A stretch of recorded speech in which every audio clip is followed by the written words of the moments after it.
جلال سے سہ پہر کو میری ملاقات ہو چکی تھی۔ میجر جنرل وقار سے ملے ہوئے مجھے 12 گھنٹے سے زائد مدت گزر چکی تھی۔ اس نے گرم جوشی کے ساتھ مجھ سے بغل گیر ہو کر میرا استقبال کیا۔ اپنے افسران اعلیٰ کی موجودگی میں اول خان محتاط نظر آیا۔ میرے لیے یہ فخر اور خوشی کی بات ہے کہ آج جنرل نے صدف مینشن کو عزت افزائی کے قابل سمجھا۔ جلال پرجوش لہجے میں کہہ رہا تھا، میرے لیے ایس ٹی ایف کے کسی سربراہ سے ملاقات کا یہ پہلا موقع ہے۔ یہ گیری کی مہربانی ہے کہ ہماری ملاقات ہو گئی۔ جنرل نے ہنستے ہوئے کہا، میری گاڑی پر راکٹ فائر کرنے کے لیے اس نے ایسے وقت کا انتخاب کیا ہوتا جب میں گاڑی میں سفر کر رہا ہوتا تو شاید اس وقت ہم یکجا نہ ہوتے۔ ہماری طرح شاید وہ بھی کچھ محتاط ہو گئے ہیں۔ جلال بولا، دہشت گردی کر رہے ہیں مگر خون ریزی سے گریز کر رہے ہیں۔ وہ پوری قوت سے میدان میں اترے ہوئے ہیں اور کسی چیز سے گریز نہیں کر رہے۔ میں نے اس کی تردید کرتے ہوئے کہا، وہ جانتے ہیں کہ انہوں نے ایس ٹی ایف کے سربراہ کو نشانہ بنایا تو ان کا کوئی آدمی جوابی کارروائی سے محفوظ نہیں رہے گا۔ وہ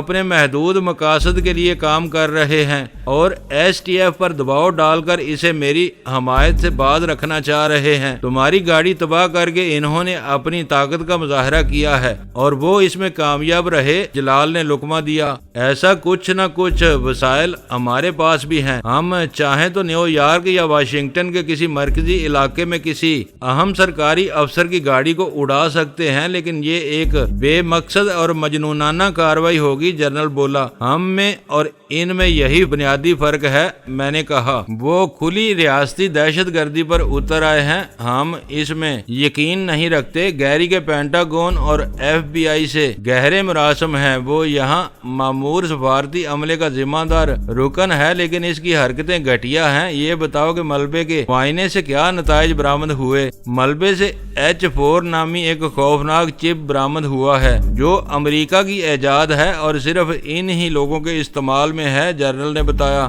یہ کیسے پتا چلا کہ وہ جلی ہوئی شے H4 ہے؟ میں نے پہلو بدل کر پوچھا۔ وہ سالم اور فعال ہے۔ H4 اس پر کنندہ ہے۔ کیا وہ آگ میں جل کر تباہ نہیں ہوا؟ میں نے حیرت سے سوال کیا۔ اس کی خوبی یہی ہے کہ 900 ڈگری سینٹی گریڈ پر بھی اس کا کچھ نہیں بگڑتا۔ یہ چپ اپنا کام کرتا رہتا ہے۔ اسے تباہ کرنے کی صرف ایک صورت ہے کہ اسے ہتھوڑی سے کچل کر توڑ دیا جائے یا بمشکل آدھے انچ کا ایک حقیر سا اور چپٹا مربع ہے، اور یہ کام کیا کرتا ہے۔ میں نے سوالات کا سلسلہ جاری رکھا۔ سگنل نشر اور وصول کرتا ہے۔ نشر ہونے والے اشاروں سے یہ اپنی جائے وقوع کی نشاندہی کرتا ہے، آنے والے اشاروں کی رہنمائی کرتا ہے۔ اس کے برآمد ہونے کے بعد مجھے پورا یقین ہو گیا ہے کہ میری گاڑی پر گرنے والے راکٹ کو اسی H4 نے گائیڈ کیا ہوگا۔ صحیح نشانے پر لگنے والے ہتھیاروں میں یہ ہوش ربا اضافہ ہے۔ مجھے کچھ یاد آ رہا ہے کہ میں نے H4 کے بارے میں کہیں نہ کہیں سنا یا پڑھا ہے۔ جلال نے خود کلامی کے انداز میں جنرل کی باتوں کی تائید کی۔ اگر یہ چپ اسی قدر اہم ہے تو امریکیوں نے اسے خفیہ بھی رکھا ہوگا، میں نے پرتشویش لہجے میں کہا۔ جب سے H4 کو فوجی اور دفاعی استعمال میں لایا گیا ہے، اس کے بارے میں ہر تفصیل کا مکمل بلیک آؤٹ کر دیا گیا ہے۔ کیا اس سے پہلے اسے کسی اور مقصد کے لیے استعمال کیا جاتا تھا؟ میں نے چونک کر سوال کیا۔ یہ ناسا کے سائنسدانوں کی ایجاد ہے۔ سورج سے قریب گرم سیاروں کی طرف بھیجی جانے والی خلائی مہمان میں اس کی کارکردگی کا چرچا ہوا تھا، پھر یکایک امریکی فوج نے اسے اپنی تحویل میں لے لیا۔ جنرل کہہ رہا تھا، مجھے حیرت تھی کہ اس خفیہ اور طاقتور چپ کے بارے میں تمہیں کہاں سے معلومات مل گئیں؟ میں نے کہا، مجھے کچھ معلوم نہیں تھا۔ جنرل وقار نے سادگی سے اعتراف کیا، یہ باتیں مجھے اسلام آباد سے آنے والی ٹیم کے ایک رکن نے H4 دریافت ہونے کے بعد بتائی تھی۔ وہ اسی شعبے کا ماہر ہے، اس نے امریکہ میں تعلیم اور تربیت حاصل کی ہے۔ اب وہ H4 کہاں ہے؟ جلال نے پوچھا۔ وہ انہی لوگوں کے پاس ہے۔ وہ اسے پوری طرح تباہ کیے بغیر ناکارہ بنائیں گے تاکہ اس کے ذریعے کوئی دوسرا راکٹ نشانے پر نہ آ سکے۔ اس کی باقیات کو شاید ثبوت کے طور پر اعلیٰ امریکی حکام کے حوالے کیا جائے گا۔ یہ بات بہت تشویشناک ہے کہ اب یہ لوگ ایسی ہائی ٹیک ایجادات بھی یہاں استعمال کر رہے ہیں وہ کھلی دوگلی پالیسی پر عمل کر رہے ہیں۔ سرکاری سطح پر ہمارے قریبی حلیف بنے ہوئے ہیں، غیر سرکاری طور پر اپنے افسروں کو کھلی بدماشی کی چھوٹ دی ہوئی ہے۔ پتہ نہیں یہ سلسلہ کہاں رکے گا۔ میں نے کہا تم کچھ زیادہ پریشان ہو رہے ہو۔ جنرل نے تشفی امیز لہجے میں کہا ابھی بات اتنی زیادہ نہیں بڑی ہے، وہ کسی پاکستانی ایجنسی سے نہیں الجھے، انہوں نے پہلی بار مجھے ہدف بنایا ہے اور میں واضح طور پر ایک غیر آئینی فورس کا سربراہ ہوں۔ میرے ساتھ ہونے والے تصادم پر حکومت زیادہ مؤثر احتجاج نہیں کر سکے گی۔ نہیں جنرل، ایسا نہیں ہے، جلال نے پورے اعتماد سے جواب دیا۔ یہ بہت اچھا ہوا کہ ہم کو مل بیٹھنے کا موقع مل گیا۔ وزارت خارجہ والے صرف محکمہ داخلہ کی رپورٹ پر کوئی قدم نہیں اٹھائیں گے، آئی بی سمیت دوسری ایجنسیوں سے بھی رپورٹیں طلب کی جائیں گی۔ میں نے اسی لمحے سے اپنا ذہن بنانا شروع کر دیا ہے۔ تمہاری گاڑی کی تباہی کوئی معمولی واقعہ نہیں ہے، یہ ساری پاکستانی ایجنسیوں کے وقار کا معاملہ ہے۔ میں تمہارا ممنون ہوں کہ تم ان خطوط پر سوچ رہے ہو۔ جنرل نے تشکر امیز لہجے میں کہا تمہاری باتوں سے مجھے تقویت ملی ہے، یہ جلال کا فرض ہے بلکہ ہم سب کا۔ میں نے گفتگو میں حصہ لیتے ہوئے کہا ایس ٹی ایف تمہاری خود ساختہ فورس نہیں ہے، کسی نہ کسی مقتدر شخصیت کے اشارے پر اس کی داغ بیل ڈالی گئی تھی۔ تمہیں تحفظ فراہم کرنا ان قوتوں کی ذمہ داری ہے، بیچ منجدار میں تمہیں بے یار و مددگار نہیں چھوڑا جائے گا۔ لمحہ بھر کے توقف کے بعد میں جلال کی طرف متوجہ ہو گیا۔ تم اپنی رپورٹ کے بارے میں کیا سوچ رہے ہو؟ پہلی اور بنیادی بات یہ ہے کہ اس میں اسپیشل ٹاسک فورس کا کوئی ذکر نہیں ہوگا، جلال نے فیصلہ کن انداز میں کہا۔ اس کے بغیر بات کیسے بنے گی؟ اول خان نے مضطربانہ انداز میں پہلی بار اپنی زبان کھولی۔ چھاونی کے حساس علاقے میں پاکستانی فوج کے ایک ریٹائرڈ میجر جنرل کی گاڑی پر راکٹ فائر ہونے کی رپورٹ دی جائے گی۔ ان کی طرف سے ایس ٹی ایف کا نام لیا جا سکتا ہے۔ وہ جانتے ہیں کہ جنرل وقار اس وقت ایس ٹی ایف کے کمانڈر ہیں۔ اول خان نے اعتراض کیا۔ ان کی حکومت مانتی ہے کہ پاکستان میں ایس ٹی ایف نامی کسی فورس کا وجود نہیں ہے۔ جب تک وہ اپنا موقف نہیں بدلتے ان کی طرف سے ایس ٹی ایف کا نام لیے جانے کا کوئی امکان نہیں ہے۔ یہ باریکی میرے ذہن میں نہیں آ سکی تھی۔ اول خان نے اعتراف کیا۔ اس وقت ہمارے آنے کا مقصد بھی یہی تھا کہ مل بیٹھ کر آئندہ کے لیے کوئی لائحہ عمل طے کر لیا جائے۔ اسلام آباد بہت حساس شہر ہے، وہاں کچھ پتہ نہیں چلتا کہ کون کس روپ میں کس کی نگرانی کر رہا ہے۔ اس معاملے میں کراچی محفوظ شہر ہے۔ میرا خیال ہے کہ کسی کو کانوں کان بھی ہماری اس ملاقات کا علم نہیں ہو سکے گا۔ جنرل وقار نے مزید وضاحت کی۔ اسی وجہ سے میں تمہارا پیغام ملتے ہی تیار ہو گیا۔ جلال نے کہا ایس ٹی ایف کے غیر فعال ہونے سے مجھے قومی سلامتی کے ڈھانچے میں ایک بہت بڑے خلا کا احساس ہو رہا ہے۔ میری خواہش ہے کہ یہ قومی ادارہ جلد از جلد بحال ہو۔ گیری نے ڈینی سے روح فرسا باتیں کی تھیں اور وہ سب سچ تھیں۔ جنرل بولا ہم بے خبری میں تباہی کے ایک بھیانک غار کی طرف جا رہے تھے۔ ایس ٹی ایف کا ذکر درمیان میں لائے بغیر کروڑوں کے لین دین کے الزام میں مجھے اپنے 10-12 ساتھیوں سمیت اچانک پکڑا جا سکتا تھا۔ ہم سب بے موت مارے جا سکتے تھے۔ تم صحیح کہہ رہے ہو، جلال سر ہلاتے ہوئے بولا۔ ترقی یافتہ ملکوں نے کالے دھن کی منی لانڈرنگ کا بہت ادھم مچایا ہوا ہے۔ امریکی اشارے پر کسی بھی وقت انٹرپول حرکت میں آ سکتی تھی۔ ادارے افراد سے مل کر تشکیل پاتے ہیں۔ تمہارے ساتھ سارے اسٹیشن کمانڈر عطاب میں آتے تو اسپیشل ٹاسک فورس کی کمر ٹوٹ جاتی۔ ڈینی کے ذریعے وہ بھیانک خطرہ قبل از وقت سامنے آ گیا۔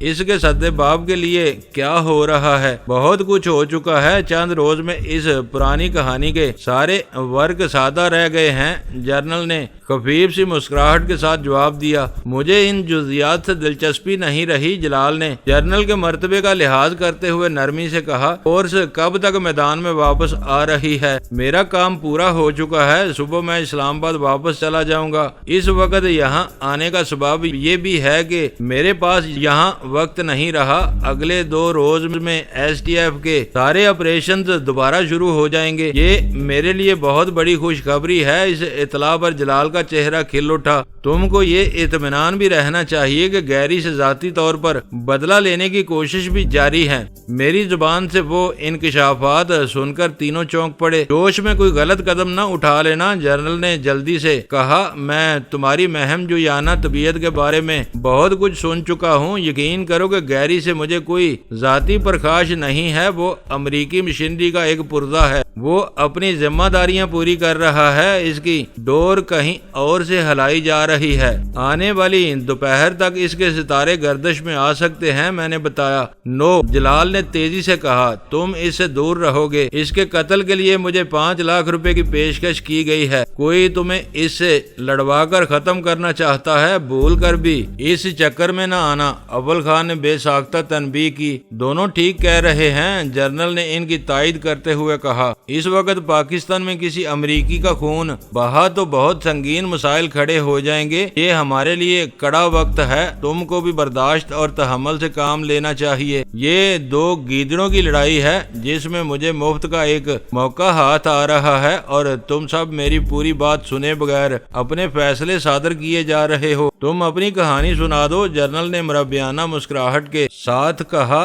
یہ خیال رہے کہ گیری کا خون اس وقت بہت قیمتی ہے، اس کا ضیاع نہیں ہونا چاہیے۔ میں نے ان تینوں کو پورے پس منظر سے آگاہ کر دیا۔ یہ حیرتناک صورتحال ہے۔ پوری تفصیل سن کر جلال بے ساختہ بول پڑا۔ چور کو مور پڑنا اسی کو کہتے ہیں۔ وہ دونوں ایک دوسرے کو مارنے کے در پہ ہیں، اور کمال ہے کہ شبراج اسے پلیٹ میں سجا کر نہ صرف تمہیں پیش کر رہا ہے بلکہ اس کام کے عوض 5 لاکھ روپے دینے پر بھی آمادہ ہے۔ اب بتاؤ کہ ان حالات میں میری رال نہ ٹپکے تو کیا ہو؟ میں نے ہنس کر پوچھا۔ میرا اندازہ ہے کہ تم شبراج کی مکمل برین واشنگ کرنے میں کامیاب ہو گئے ہو، اول خان نے پرخیال لہجے میں کہا۔ وہ تم پر پورا بھروسہ کرنے لگا ہے۔ ایسا ویسا شام کو اس نے مجھے راہ کے 2 ایجنٹوں کی آمد کی خبر دی تھی۔ ان دونوں کے ستارے اچھے تھے کہ وہ بچ گئے، ورنہ اس وقت وہ بھی یہاں موجود ہوتے۔ میں جلال کے اما پر صدف مینشن پہنچا تھا۔ میں نے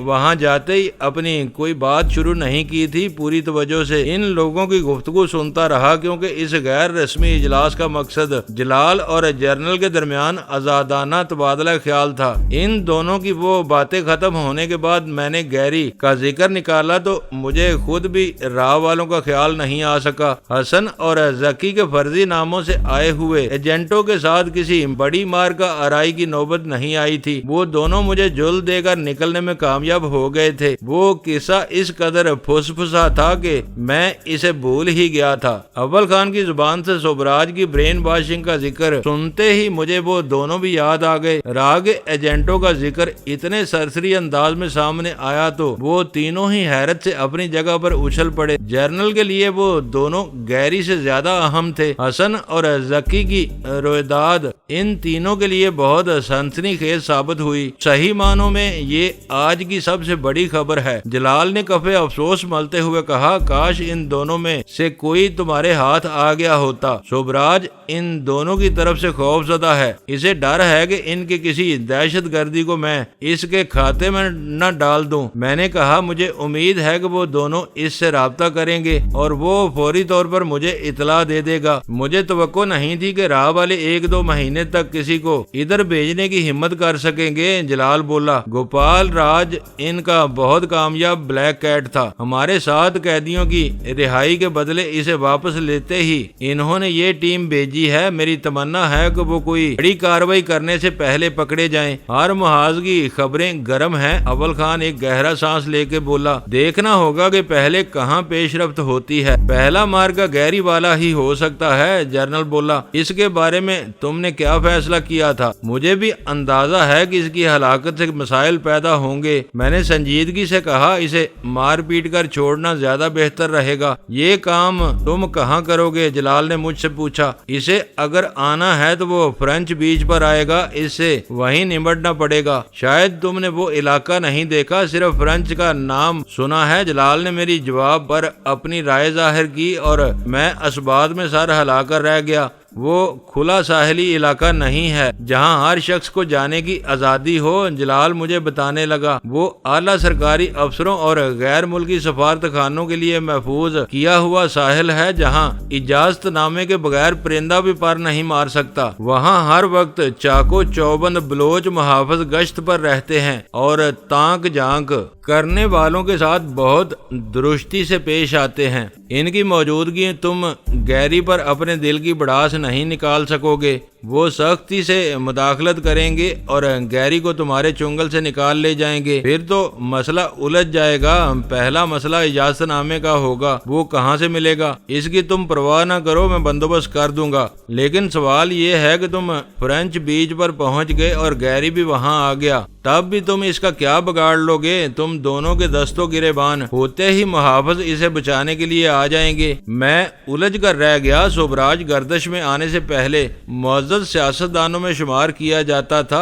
اپنی اس حیثیت میں اسے فرینچ بیچ تک رسائی حاصل تھی۔ اس نے خود مجھے بتایا تھا کہ وہ وہاں دعوتیں کرتا رہتا تھا اور جنگل میں منگل کا سماں ہو جاتا تھا اور اس کے مہمانوں کے سوا وہاں پرندہ بھی پر نہیں مار سکتا تھا۔ اس مقام پر کسی کمی گاہ سے گھات لگا کر کسی حریف کو موت کے گھاٹ اتارنا زیادہ آسان تھا، کسی کو مارنا پیٹنا اس کے مقابلے میں بہت دشوار تھا۔ سوبراج نے یہ نکات اپنے ذہن میں رکھتے ہوئے مجھے گیری کو ٹھکانے لگانے کا کام سونپا تھا۔ تمہارا فرینچ بیچ جانا کیا ضروری ہے؟ مجھے خاموش پا کر جنرل نے مشورہ دیا، تم اسے راستے میں بھی روک سکتے ہو، وہاں آمد و رفت کے لیے ایک ہی راستہ ہے۔ جنرل کا مشورہ کسی حد تک معقول تھا، مگر اس میں ایک سنگین خطرہ مضمر تھا۔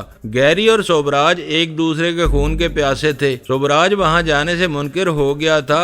گیری اپنی دانست میں اسے مارنے کے لیے وہاں جاتا۔ اس مہم کے لیے گیری کا مسلح ہونا ناگزیر تھا۔ اسے راستے میں روکنے کی کوشش کی جاتی تو وہ بھڑک کر آتشی ہتھیاروں کا استعمال شروع کر سکتا تھا اور وہ مقابلہ ایک خونی تصادم کی صورت اختیار کر سکتا تھا، جبکہ میں خون ریزی سے بچنا چاہتا تھا کیونکہ گیری کی موت ہمیں مہنگی پڑ سکتی تھی۔ تم اجازت نامے کا بندوبست کرو، میں دیکھوں گا کہ کیا کرنا چاہیے۔ میں نے ان پر اپنے خدشات کا اظہار کیے بغیر بے پرواہی سے کہا، کم از کم مجھے تو بتاؤ کہ تم کیا سوچ رہے ہو۔ اول خان نے ہمدردانہ لہجے میں کہا، تم یہ کیوں بول رہے ہو کہ گیری کے معاملے میں آئی بی والے تمہاری مدد نہیں کریں گے؟ ایس ٹی ایف اس وقت بالکل مفلوج ہے، تم کو زیادہ خطرات مول لینے سے گریز کرنا چاہیے۔ یہ سب پہلو میرے ذہن میں موجود ہیں۔ میں نے مسکراتے ہوئے جواب دیا، تم بے فکر رہو، زیادہ خطرہ نظر آیا تو میں گیری سے بیڑنے کی کوشش نہیں کروں گا۔ یہ تمہارا وعدہ ہے؟ جلال نے میری آنکھوں میں